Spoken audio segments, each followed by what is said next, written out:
অম্বুবাচী নিবৃত্তির পর করুন এই দুটি কাজ, জীবনে সৌভাগ্য ফিরবে, পরিবারের মঙ্গল হবে। এবছর অম্বুবাচী শুরু হবে আগামীকাল, বাংলার 7ই আষাঢ়, ইংরাজির 22শে জুন, অর্থাৎ শনিবার সন্ধে 6:31 শুরু হবে এবং শেষ হবে 10ই আষাঢ়, ইংরাজির 25শে জুন, অর্থাৎ মঙ্গলবার রাত্রি 1টায়। যারা যারা অম্বুবাচী ব্রত পালন করেন আজকের ভিডিওটি সম্পূর্ণ দেখুন। এই ভিডিওটির মাধ্যমে এমন দুটি বিষয়ের উল্লেখ করব যা অম্বুবাচী শেষ হলে প্রত্যেকেরই করা দরকার। ভিডিওটি যত্ন সহকারে দেখুন, অনেক অজানা তথ্য জানতে পারবেন। তবে তার আগে দেখে নেব অম্বুবাচী কেন পালন করা হয়। অম্বুবাচী প্রতি বছর বাংলার আষাঢ় মাসে, ইংরাজির জুন মাসে দেবী কামাখ্যাকে তাদের সর্বোচ্চ শ্রদ্ধা জানাতে এই উৎসব উদযাপন করে থাকে। একটি মেলা তারা আয়োজন করেন এবং সেটিকে আড়ম্বর ও প্রদর্শনীর সঙ্গে উদযাপিত করে থাকেন। আসামের গুয়াহাটিতে অবস্থিত এই মন্দিরে লক্ষাধিক পর্যটক এই সময়ে অর্থাৎ অম্বুবাচীতে যান এবং মায়ের আরাধনা করেন, মায়ের কাছে প্রার্থনা জানান। এই অম্বুবাচী ব্রত অত্যন্ত একটি গুরুত্বপূর্ণ ব্রত। যারা এই অম্বুবাচী তিথি পালন করে থাকেন আপনাদের নিষ্ঠাভাবে এগুলিকে মেনে চলতে হবে, নচেত কখনোই কোনোভাবেই এই ব্রত পালনের সঠিক নিয়ম বা সঠিকভাবে আপনি পালন করতে পারবেন না। আষাঢ় মাসের মৃগশিরা নক্ষত্রের 3টি পদ শেষ হলে ধরিত্রী ঋতুময়ী হয়ে ওঠেন। এই সময়কালেই অম্বুবাচী পালন করা হয়।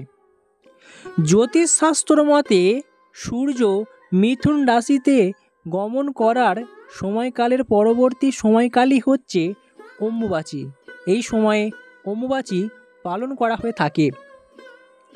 হিন্দু পঞ্জিকা অনুযায়ী প্রতি আষাঢ় মাসের 7 তারিখ থেকে 10 তারিখ পর্যন্ত চলে অম্বুবাচী ব্রত।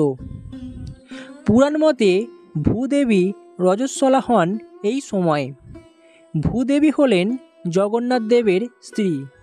পুরীর মন্দিরে এদিন রূপোর ভূদেবীর মূর্তি দেখা যায়। প্রতি বছর এই সময় কামাখ্যা দেবী ঋতুময়ী হন।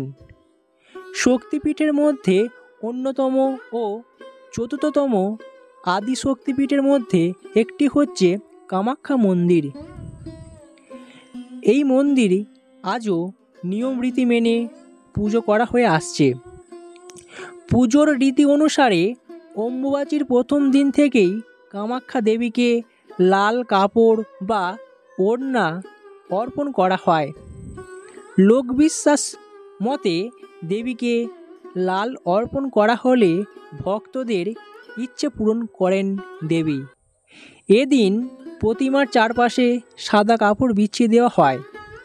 3 দিন পর মন্দিরের দরজা খোলা হলে সেই কাপড় লাল রঙে ভিজে যায়। সেই এক টুকরো কাপড় পেতেই ভক্তদের ভিড়ের ঢল দেখতে পাওয়া যায়।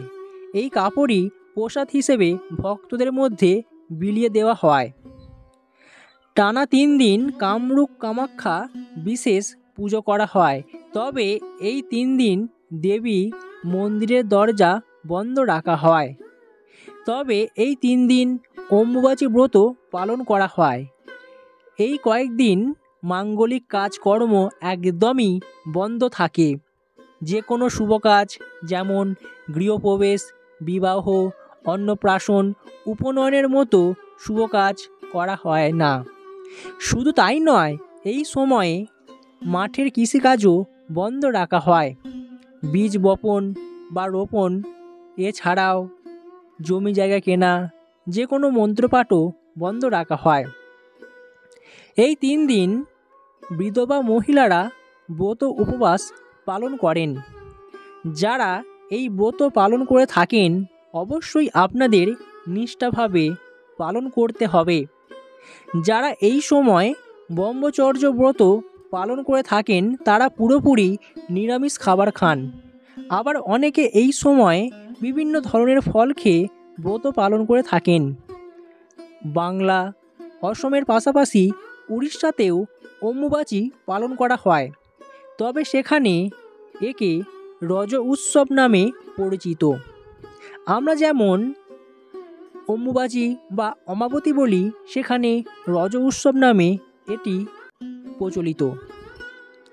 অম্বুবাচী ব্রত পালনের প্রথম দিন থেকেই বিশেষ পুজো করা হয়ে থাকে। 3 দিনের এই পর্বের প্রথম দিনটিকেই পহিলি রজ নামে পরিচিত। দ্বিতীয় দিন থেকে শুরু হয় মিথুন মাস, তাই একে মিথুন সংক্রান্তিও বলা হয়। তৃতীয় দিনটি হলো বাসি রজ।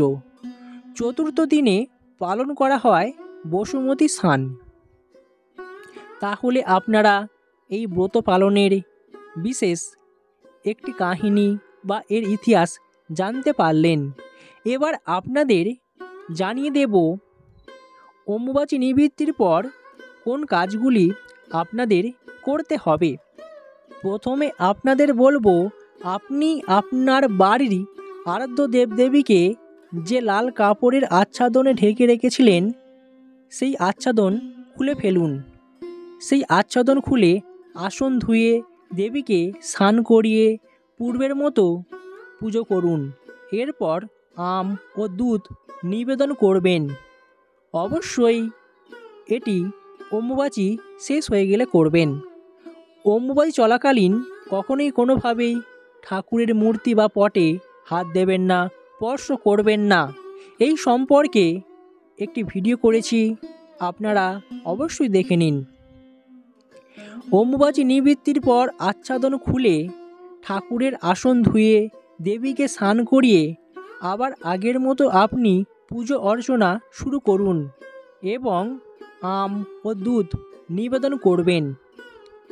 অপরদিকে বলবো, যারা সর্প ভয়ে থাকেন, সর্প ভয় নিবারণের জন্য অম্বুবাচী হয়ে গেলে আম ও দুধ একসঙ্গে পান করতে হবে।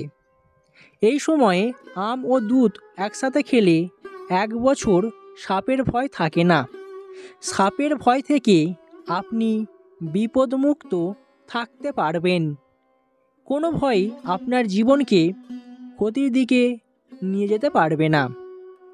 তাই আগামীকাল শনিবার অম্বুবাচী আরম্ভ। অম্বুবাচীর সময় দেবী দর্শন নিষিদ্ধ থাকে, ফলে এই সময়ে মন্দিরের দরজা বন্ধ রাখা হয়। আমাদের হিন্দু শাস্ত্র মতে এমন কিছু কাজ রয়েছে যে কাজগুলি অম্বুবাচী চলাকালীন করা উচিত নয়, আর এমন কিছু কাজ রয়েছে অম্বুবাচী শেষ হয়ে গেলে আপনি যদি সেগুলি করে থাকেন তাহলে আপনার জীবনে সৌভাগ্য ফিরবে, আপনার জীবনের মঙ্গল হবে। সেই সম্পর্কে আপনাদের বিস্তারিত জানিয়ে দিয়েছি এই ভিডিওটির মাধ্যমে। অম্বুবাচী চলাকালীন কোন কাজগুলি করবেন না বা কোন কাজগুলি করবেন, এছাড়াও অম্বুবাচী কেন পালন করা হয় এর ইতিহাস সম্পর্কে আপনাদের বিস্তারিত জানিয়ে দিলাম। এই সম্পর্কে কোনো প্রশ্ন বা মতামত থাকলে নিচের কমেন্ট বক্সে কমেন্ট করে জানিয়ে দেবেন। আপনাদের ভালোবাসা আমাদের একান্তই কাম্য। আপনারা চ্যানেলের সাথে থাকবেন, সঙ্গে থাকবেন। নিচের কমেন্ট বক্সে জয় মা কামাখ্যা মায়ের জয় এই কমেন্টটি অবশ্যই করে জানিয়ে দেবেন মায়ের উদ্দেশ্যে। মায়ের কৃপায় আপনার জীবনের মঙ্গল হবে, মায়ের কৃপায় আপনার জীবনের সকল দুর্ভাগ্য বিদায় নেবে।